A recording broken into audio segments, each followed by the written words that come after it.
வணக்கம். இது தமிழ்வினின் பிரதான செய்திகள். செய்திகளுடன் நான் லக்ஷனா யாதவன். முதலில் தலைப்புச் செய்திகள். வடக்கில் போதைப்பொருள் கடத்தல் பின்னணியில் ராணுவத்தினர் ஒப்புக்கொண்ட அரசாங்கம். யாழில் ஆவா குழு தலைவர் உள்ளிட்ட 2 அதிரடி கைது. போதைப்பொருளை ரகசியமாக கைமாற்றும் அதிகாரி சபையில் அம்பலப்படுத்திய ரிஷாட் பதியுதீன். வடக்கில் நுண்கடன் நிதி நிறுவனங்களால் உயிர் மாய்ப்புகள் குற்றச்சாட்டுகளுக்கு அமைச்சர் பதில். நாகரிகமற்ற முறையில் நடந்த கெஹலியவின் மகன் காணொளியால் வெடித்த சர்ச்சை. அரசியலுக்காக பகடைக்காயாக்கப்படும் தமிழ் மக்கள். முன்னாள் அமைச்சர்களின் ரகசியம் அம்பலம். குடும்ப சொத்தாக மாறிய அரச காணி. இந்தியாவில் வெளிநாட்டு கைதிகள் பரிமாற்ற ஒப்பந்தம் ஒன்றில் கையெழுத்திட்ட இலங்கை. அரசாங்கம் பெருந்தோட்ட தொழிலாளர்களுக்கு 200 ரூபாய் வழங்குவதில் சட்ட சிக்கல். அமெரிக்காவில் வெளிநாட்டு மாணவர்கள் சேர்க்கை குறித்து டொனால்ட் ட்ரம்ப் வெளியிட்ட அறிவிப்பு. தொடர்பான விரிவான செய்திகள்.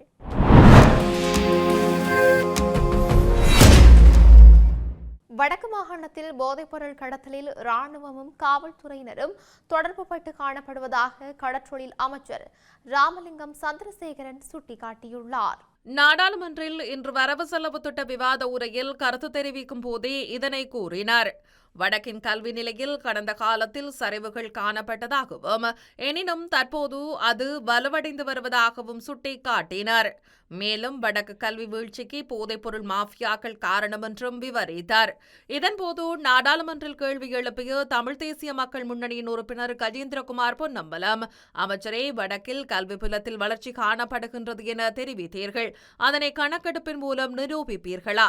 மேலும் வடக்கில் போதைப்பொருள் கடத்தலில் ராணுவத்தினர் தொடர்பு பட்டுள்ளனர்.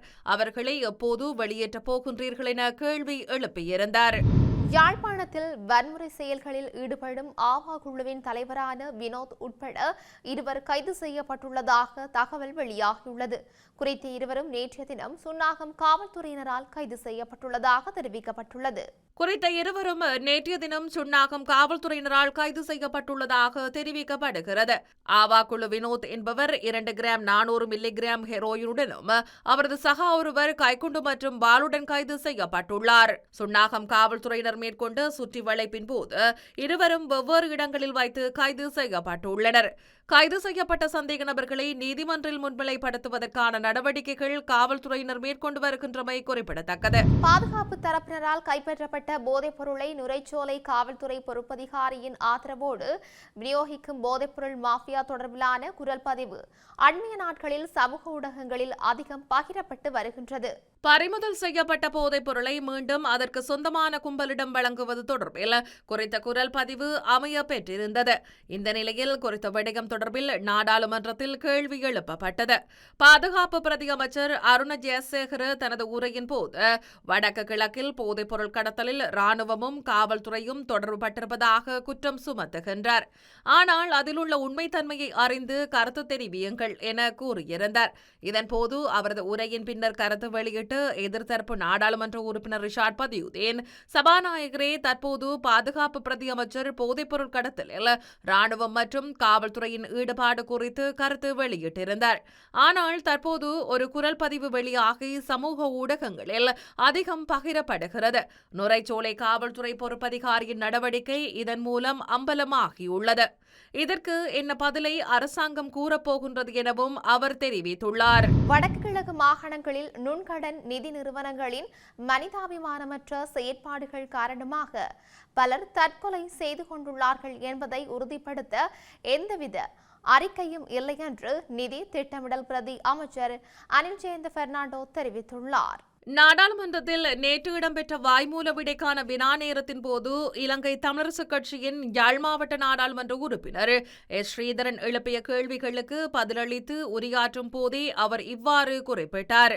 பிரதி அமைச்சர் தொடர்ந்து கருத்து தெரிவிக்கையில், வடக்கு மாகாணத்தில் 28 அரச வங்கிகளும் 38 தனியார் வங்கிகளும் 78 நிதி நிறுவனங்களும் 13 அனுமதி பெற்ற நுண்கடன் நிதி நிறுவனங்களும் உள்ளன.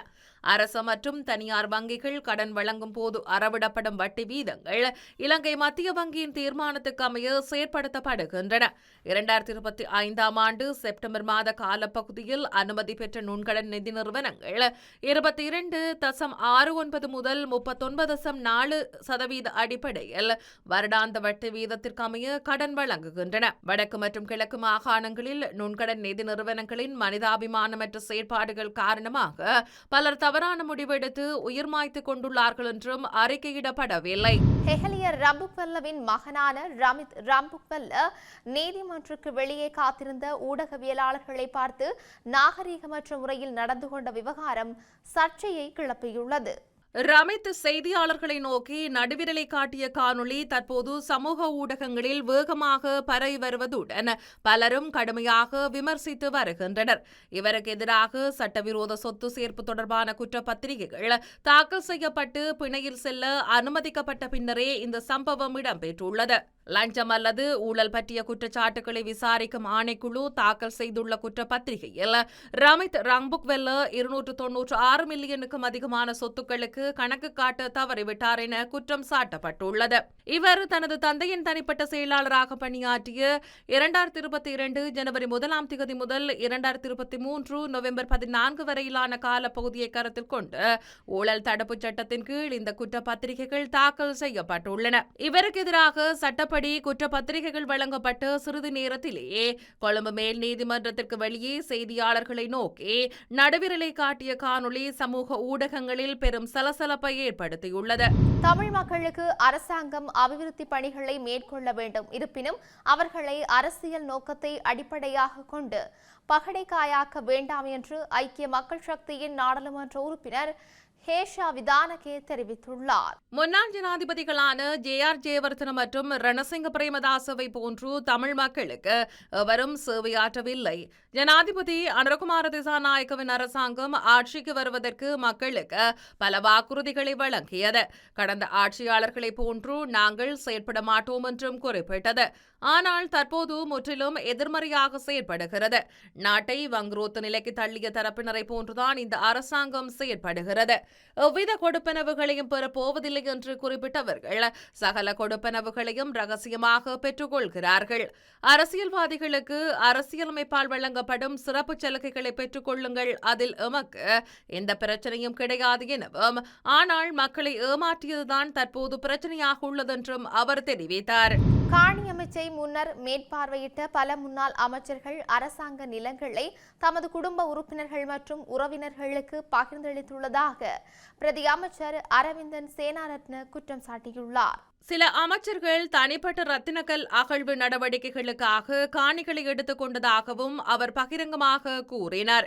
1972 ஆண்டின் காணி சீர்திருத்த சட்ட இலக்கம் 1 கீழ் கையகப்படுத்தப்பட்ட காணிகள் முறையாக அளவிடப்படவில்லை என்றும் பிரதியமைச்சர் வெளிப்படுத்தினார். 1972 ஆண்டில் இந்த சட்டத்தின் கீழ் எவ்வளவு ஏக்கர் நிலங்கள் கையகப்படுத்தப்பட்டன என்பது யாருக்கும் சரியாக தெரியாது என்றும் அவர் மேலும் குறிப்பிட்டார். இலங்கையும் லாட்வியாவும் இரு நாடுகளுக்கும் இடையில் தண்டனை விதிக்கப்பட்ட நபர்களை பரிமாறிக்கொள்ள உதவும் வரலாற்று சிறப்புமிக்க ஒப்பந்தத்தில் கையெழுத்திட்டுள்ளன. சட்ட மற்றும் தூதரக ஒத்துழைப்பில் ஒரு புதிய அத்தியாயத்தை குறிக்கும் வகையில் புதுடெல்லியில் உள்ள இலங்கை உயர்ஸ்தானிகர் ஆலயத்தில் 2025 நவம்பர் 11 அன்று கையெழுத்திடும் விழா நடைபெற்றது. இந்த ஒப்பந்தத்தில் இந்தியாவிற்கான லாட்வியாவின் தூதுவர் மற்றும் இலங்கைக்கான ஒரே நேரத்தில் அங்கீகாரம் பெற்ற யூரிஸ்போன் மற்றும் இந்தியாவிற்கான இலங்கை உயர்ஸ்தானிகர் மஹினி ஹொலோன் ஆகியோர் கையெழுத்திட்டனர். இந்த முக்கிய ஒப்பந்தம் இரு நாடுகளிலும் தண்டனை பெற்ற தனிநபர்கள் அந்தந்த தேசிய சட்டங்கள் மற்றும் விதிமுறைகளுக்கு இணங்க தங்கள் தாயகத்தில் தங்கள் தண்டனையை அனுபவிக்க அனுமதிக்கிறது. மனிதநேயம் மற்றும் மனித உரிமைகளுக்கான மரியாதை ஆகியவற்றின் கொள்கைகளால் வழிநடத்தப்படும் இந்த ஒப்பந்தம் சமூக மறுவாழ்வை மேம்படுத்துவதையும் மனிதாபிமான கருத்துக்களை நிலைநிறுத்துவதையும் நோக்கமாக கொண்டுள்ளது. பரஸ்பர சட்ட ஒத்துழைப்பு மற்றும் தனிநபர்களின் கண்ணியத்திற்கான இரு நாடுகளின் உறுதிப்பாட்டிற்கு இது ஒரு சான்றாக நிற்கிறது.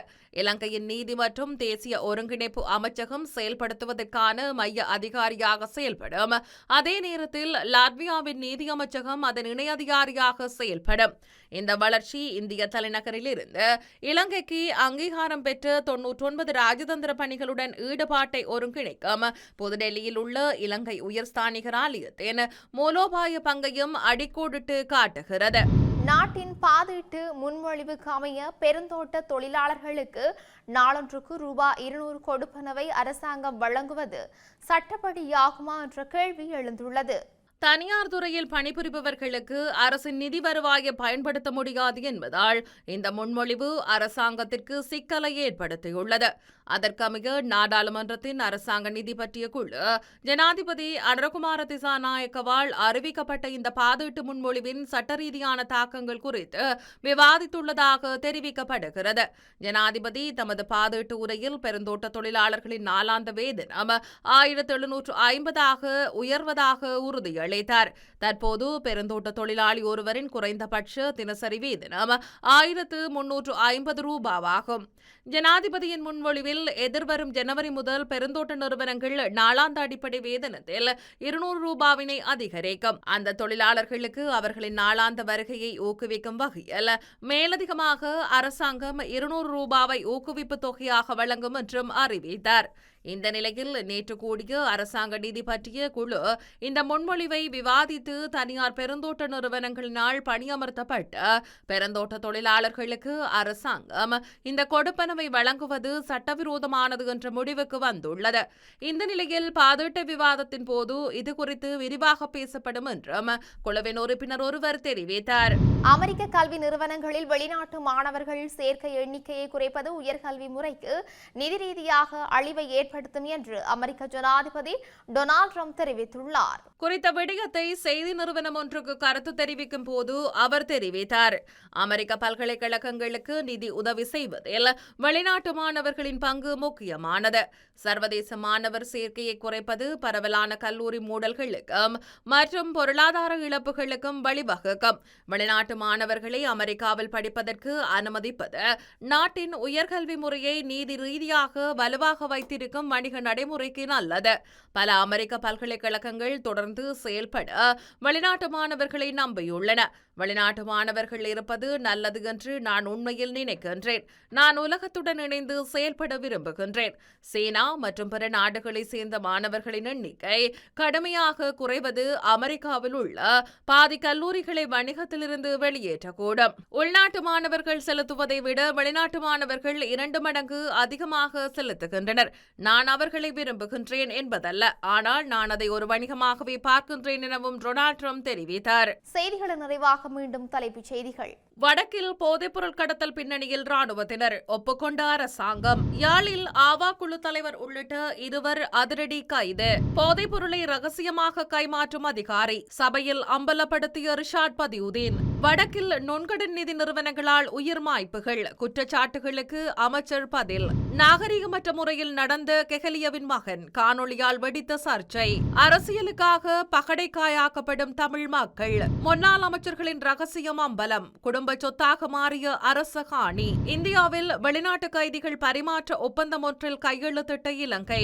அரசாங்கம் பெருந்தோட்ட தொழிலாளர்களுக்கு 200 ரூபாய் வழங்குவதில் சட்ட சிக்கல். அமெரிக்காவில் வெளிநாட்டு மாணவர்கள் சேர்க்கை குறித்து டொனால்ட் ட்ரம்ப் வெளியிட்ட அறிவிப்பு. இத்துடன் தமிழ்வினின் பிரதான செய்திகள் நிறைவு பெற்றன.